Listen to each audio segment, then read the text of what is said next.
Incredible flavours, even better stories. One pour, 10 minutes. Aussie bourbon lovers sharing bourbon with Australia. Oh, good pop, Dave. Thank you very much. What are we drinking? This is a new Riff Single Barrel, actually, and even more special than that, this is a barrel pick from didn't get on the keyboard. From Distillers Row from Kentucky Bourbon Festival last year, 2025. And look, it's signed by Brian, the Master Distiller at Riff. Thanks, Brian. Thanks, Brian, for signing the bottle. Yeah, making our day extra fun. Yeah. Cheers. Oh, What can you tell us about? good on the nose.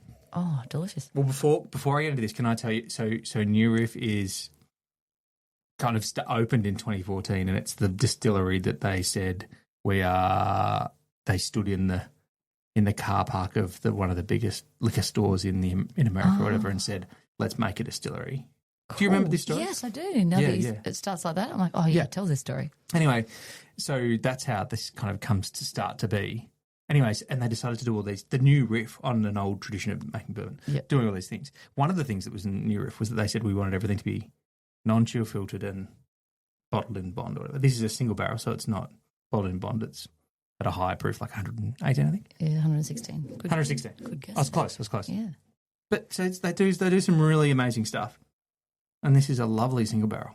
And one of these things where you go to a festival like KBF and you go, what?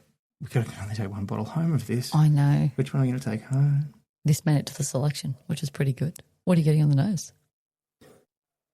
It's like...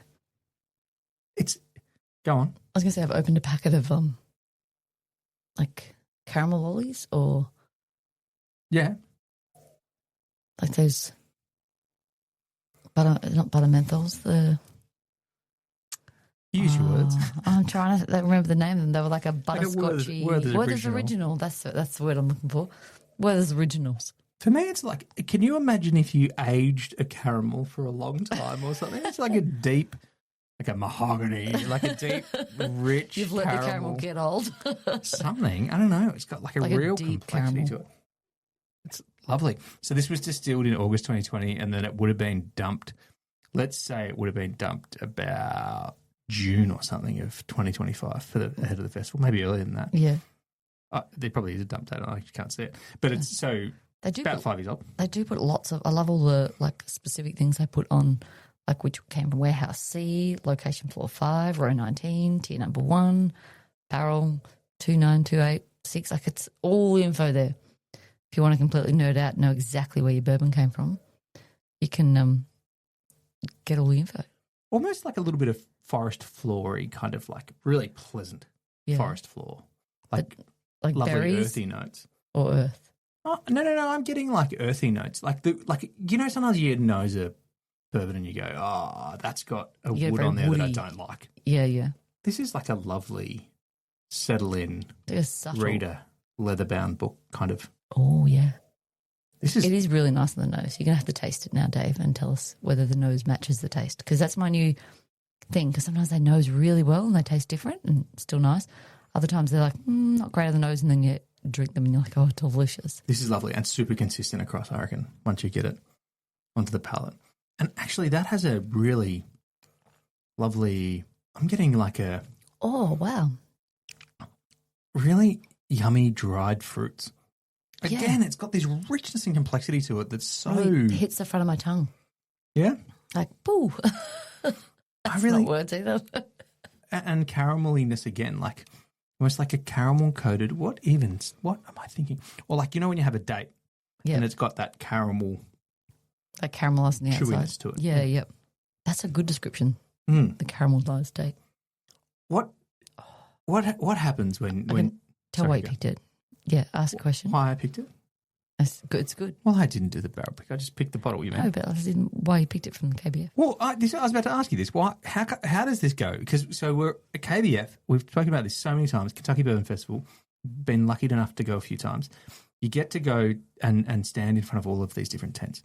How is it that you make a selection of what bottle you pick to put in your luggage when there's only so many bottles you can take home? Well, it's the ones like this that stand out with that unique flavour. I think you and I have similar flavour profiles that we go for. So often when we're like trying them out, we check with each other that it's something we both like. But with this one, I think it's that nice subtleness. I think it's not too, because if it's too in your face, sometimes it's like it hits really strong because it's different, and sometimes different's not always good. And sometimes either I might not like it and you will, or you won't like it and I will, so it doesn't, get picked to come home with us. But this one definitely did, because I think that really nice caramelly smell and that subtleness that wasn't too. But it is hard. It's hard to pick and choose when there's so. What do you look for when you're tasting so many bourbons? I think as well, there's this thing where, and I've been in trouble with this in the past, and it hasn't played out well for me in the past, where you're kind of trying to find something that is different enough to make you feel like you want it to be a different option on the shelf. Yeah. Something that's kind of fun and unusual, and it's definitely something you can't get. Yeah, you want that uniqueness, but you don't want it to be too extreme that when you get back you taste it and go, oh, why'd I pick that? Yeah. That's definitely true. But then you want to be able to make sure that it's not something that's close enough to what you can get here, because you don't want to be coming back to Australia having brought it all the way something back. That's very easily available here, yeah. You want that something, unique and different. But then it's interesting as well, like coming back from Kentucky with a whole bunch of single barrels, it's like, is that actually going to... Well, I think the unique thing with a single barrel is you're not going to get another one of those bottles. No. And we could come back with something that you can get every time you go to America, but instead we come back with something that when we go over next time, you're not going to be able to get it either. Like, it's genuinely unique. It's a single barrel. You're going to bring it home. You're going to enjoy it. And it's that thing of, even if we hadn't travelled all the way back to Australia, even if we'd bought it and gone to live somewhere in America, it's a case of, well, you're enjoying that bottle because that's the only one you're going to get of it. It's a single barrel and there's not many out there. So on the way home tonight, I stopped at a bottle shop and bought some bottles. That's exciting news. It is good news, yeah. And I was just stocking up. Exciting bottles. Oh, look at us go. So, but in the bottle shop, there was Buffalo Trace single barrels that were just labelled with what warehouse they're from. They're single barrels. But to me, and they had a weird sticker across the top. If you've seen them, maybe they're more common than I thought they were. I hadn't seen this before. Got a weird sticker that kind of goes from one side of the bottle across the top of the cork, like across the other. Out, But like all the way across, so it kind of like was like and kind of held tight. So it was like that. No. Where it was like stuck tight across. Oh, okay. So it was like, it quite stood out. And it had on the bottom of the sticker, it had the name of the warehouse it was coming from. Yeah.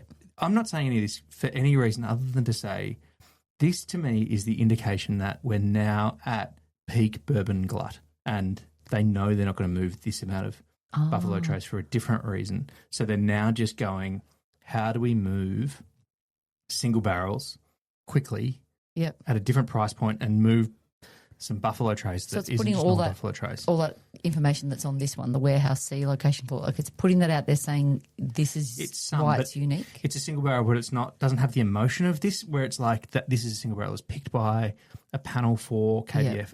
Yeah. And that comes with a huge amount of quality as well, right? That's the panel of people who might be the best bourbon experts kind of going around, or whatever. Like, that's kind of what you would think are the people who are picking barrels for KBF or however they do it. But you also... There's also a thing of like, a single barrel is just a single barrel, and a blend is actually, there's something really good about a blend. Well, blend, you're going to get it again. You're going to get it again. Yep. It's the best of the best, I suppose. They bring, it's the most consistent they're going for flavour they're always trying to go for. Whereas a single barrel, it's not necessarily hit and miss, but it's one particular thing. Yeah, but when you hit like this, you're going to enjoy every drop because there's no more. I'm not saying it's not a good thing, but when you look at a shelf and it's covered in single barrels that are all from different warehouses and they've all got different things on them, well, how good was that single barrel that it was chosen to be considered elite from the others? I don't know. They're just good. And I think like it's kind of that, luck of the draw. Whereas in this case, we got to taste it and then pick it, which was 100%. Excellent. And I'm not saying that's anything like this, but I'm really excited about the opportunity to try really unique whiskies with people who make them. And when you get to meet the distiller and chat to them, and it's great. And that's one of those things that makes KBF so exciting. Yeah. Meet the distiller, hear the story, and then taste their bourbon. And when you like it, bring a bottle home. Exactly. And ask them to sign it. And enjoy more stories. Cheers. Cheers. Thanks for listening. Make sure you're connected with us on TikTok, Instagram and YouTube, and stay connected with us by clicking subscribe on your favourite podcast app.